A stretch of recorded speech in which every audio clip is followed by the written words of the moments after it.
What's going on, everybody? Let's get into something. I'm trying to get in a little something. Since I'm in a cemetery walking on this beautiful day, let's talk about what happens to our loved ones when they pass away, some of the ways you can cope with that, and what you can do for them after they pass over. So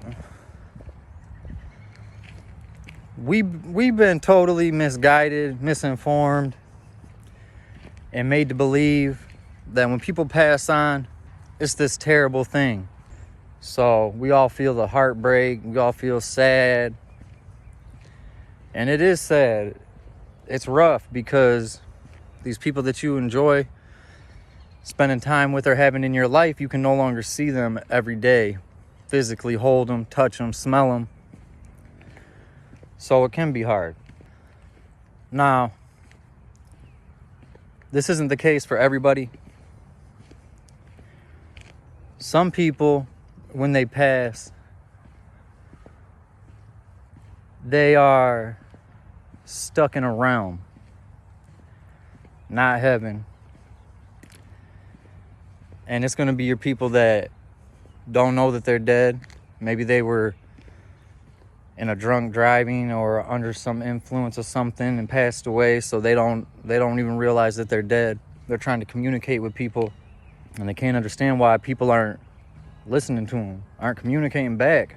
And that's not the case, with everybody who dies in a certain way, but it's going to be your people that maybe didn't believe in God. Maybe they have unfinished business on earth. So that's why it's really so dangerous to have a low vibration and just have so much hate in your heart. Because those people that stick around on earth in this realm, they have to have a host to hold on to stay down here. And they have to attach to somebody. All right, your soul, your physical body, but they got to have a host to hold on to. And they love negativity. They feed off of that. Your fear, drug addiction, alcohol use, all that. And they attach themselves to people with a low vibration. So that's why it's so important, if you're just unhappy all the time, to do whatever you have to do to raise your vibration. So anyways, we got them type of people that pass on. Then you have, your people that just go to wherever they go, that aren't stuck down here. They're not in limbo. And that's where I would like to think my loved ones ended up. And most of the time, I think that people do. But the other realm is full of people.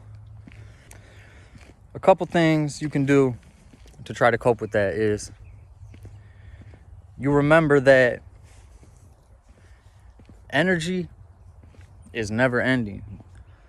It doesn't just disappear. We're literally energy. There's scientific studies on this. All right, we come down here. You're not allowed to know your mission, but we all have a mission. We all have a reason, a purpose to be here. So we come down here and we're just living this physical human experience temporarily. Then our soul returns to wherever it came from. And so the point of that is, they're never really gone. Just because you can't physically see them, they're not in the 3D realm, they're still here with us. There's a lot of cultures. I know a lot in Africa, they do a lot of this. And they believe that your ancestors, when they pass away, they are still here with you all the time. Okay, they protect you. They sent you in the right direction you need to be going in, and help you for the remaining years in your life. We need to understand that just because they're not here physically with us, it doesn't mean that they're gone. And also, what I really do is, I know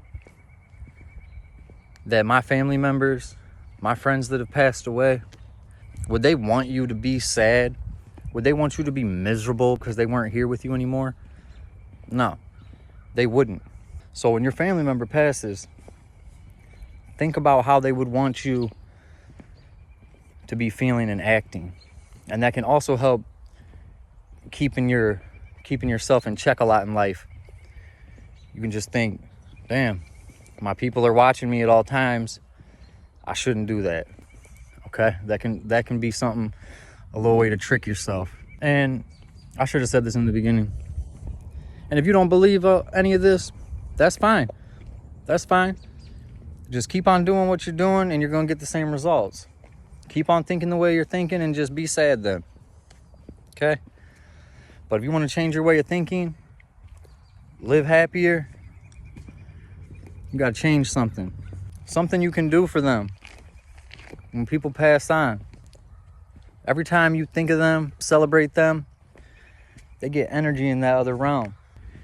And not only is that energy helping them in whatever way to stay, connected or whatever, because just because they don't physically eat or drink, there's still upkeep that they need to have.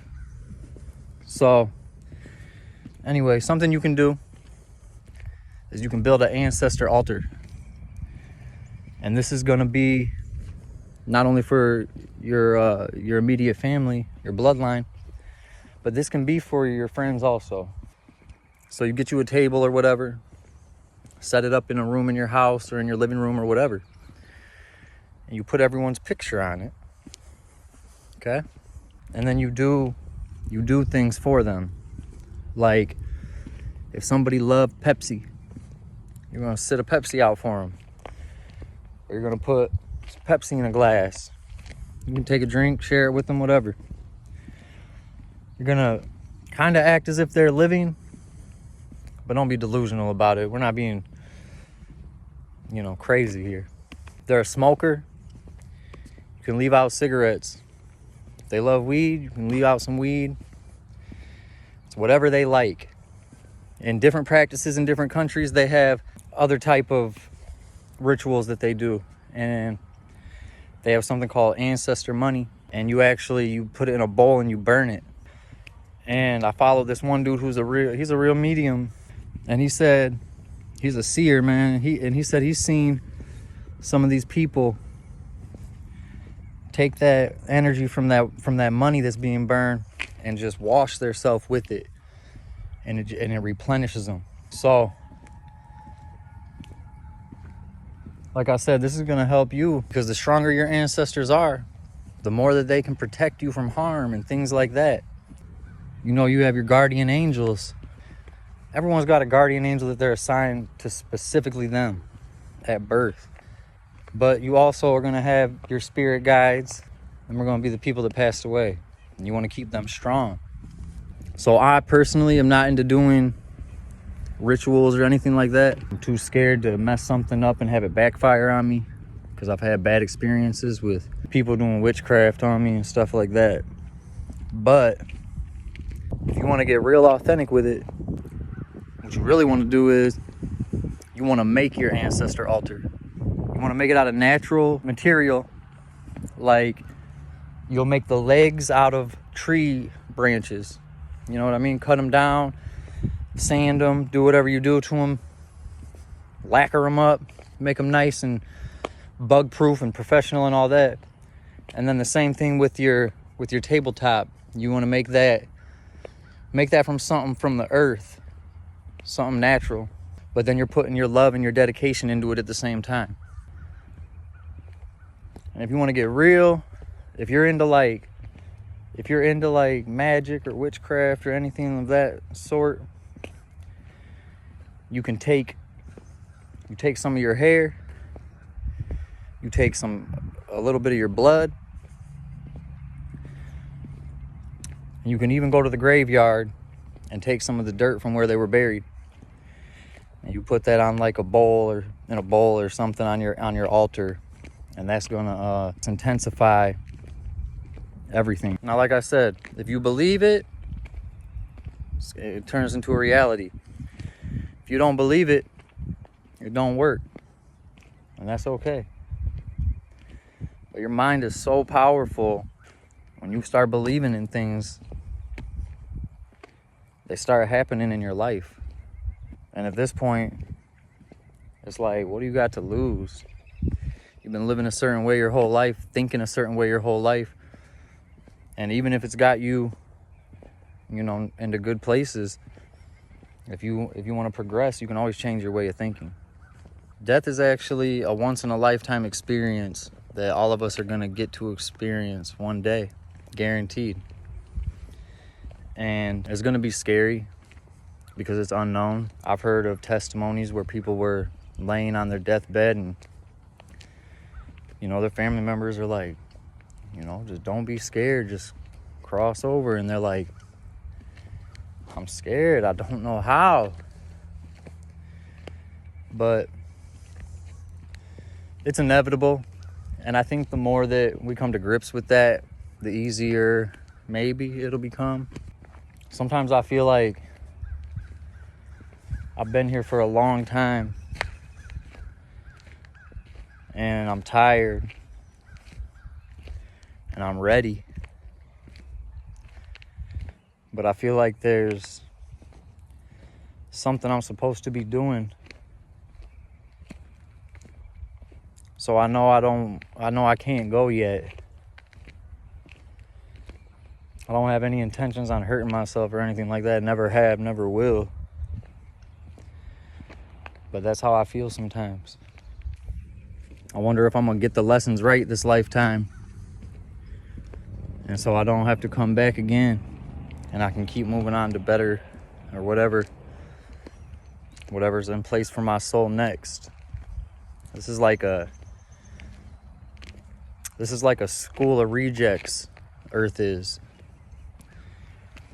It's where all the troubled souls and the problem species are at.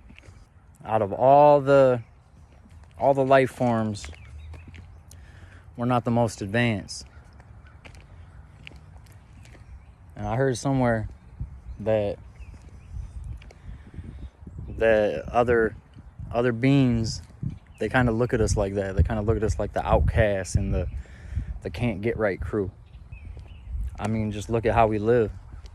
Look at how we treat each other. Look at what the world's coming to. If you were a highly intelligent species of some sort and you were looking down at the world as a whole, you'd be like, all right, they figured out how to fly. They figured out how to turn, things from the ground into gas and drive, and technology's getting better and this and that, but we ain't the top of the food chain. So I hope everyone is enjoying this beautiful day, and I hope this reaches who it needs to.